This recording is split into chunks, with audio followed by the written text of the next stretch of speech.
உலக புகழ்பெற்ற பூம்புகார் சுற்றுலா தலம் களையிழந்து கிடக்கும் நிலையில் சீரமைக்கும் பணிகளை விரைவுபடுத்த வேண்டும் என்று சுற்றுலா பயணிகள் கோரிக்கை விடுத்துள்ளனர்.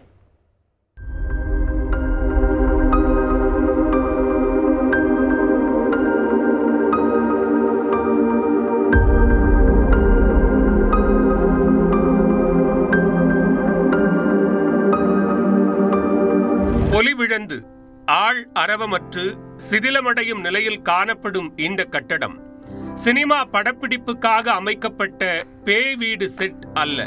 சர்வதேச சுற்றுலா பயணிகளை ஈர்க்க அமைக்கப்பட்ட பூம்புகார் சுற்றுலா மையத்தில் உள்ள ஒரு கட்டடம்.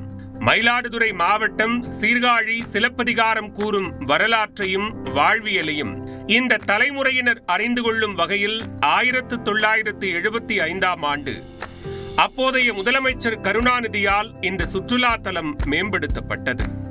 சுமார் 33 ஏக்கர் பரப்பில் வெளிநாட்டு சுற்றுலா பயணிகளை ஈர்த்த இந்த சுற்றுலா தலம் தற்போது பராமரிப்பின்றி பொலிவிழந்து காணப்படுகிறது.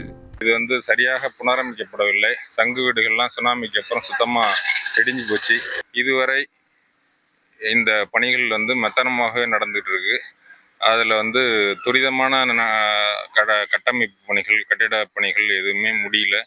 அழகிய கடற்கரையோரத்தில் 50 ஆண்டுகளுக்கு முன்பு அமைக்கப்பட்ட நிலா முற்றம், பளிங்கு மண்டபம், ஒற்றைக்கல் தூண், சிற்பி வடிவ தங்கும் விடுதி போன்றவை முறையான பராமரிப்பின்றி சிதிலமடைந்துள்ளது. இதனை சீரமைக்க 2023ஆம் ஆண்டு 26 கோடியே 60 லட்சம் ரூபாய் ஒதுக்கீடு செய்யப்பட்ட நிலையில் அதற்கான பணிகளுக்கு அமைச்சர் மெய்யநாதன் அடிக்கல் நாட்டினார். ஆனால் 2 ஆண்டுகள் கடந்தும் இப்பணிகள் நிறைவு பெறவில்லை என்று சுற்றுலா பயணிகள் கூறுகின்றனர். இங்க உள்ள வியாபாரிகளுக்கு ஒரு வர்த்தகம் பெருகும், இங்க உள்ள மக்கள் பலனடைவார்கள், அரசினுடைய நிதி வருவாய் பெறுவதற்கு வாய்ப்பு உண்டாகும். இது எல்லாத்தையுமே இப்படியே வளர்த்துக்கிட்டே போகும்போது மக்கள் வந்து பார்த்துட்டு சோர்ந்து போகின்ற, இப்ப கண்ணகி சிலைக்கு போறவங்க 1/2 கிலோமீட்டருக்கு நடந்து போக வேண்டியதா இருக்கு. அந்த கடலை பார்க்க போறவங்க 1 கிலோமீட்டர் வண்டியை வச்சு நடந்து போக வேண்டியதா இருக்கு. உள்ள இருக்கிற கலைக்கூடத்தை பார்ப்பதற்கு அப்படியே ஒரு நிலை. சாலைகள் குண்டும் குழியுமாக காணப்படுவதாலும் கட்டுமான பணிகள் முடிக்கப்படாமல் உள்ளதாலும் கண்ணகி சிலைக்கும் கலைக்கூடத்திற்கும் சுற்றுலா பயணிகள் செல்வதில் சிரமம் உள்ளது. கலைஞர் கருணாநிதி நுழைவாயில் செடிகள் வளர்ந்து மண்டிய நிலையில் தன்னை பராமரிக்க யாரும் இல்லை என்ற ஏக்கத்துடன் பார்ப்பது போன்று காட்சியளிக்கிறது.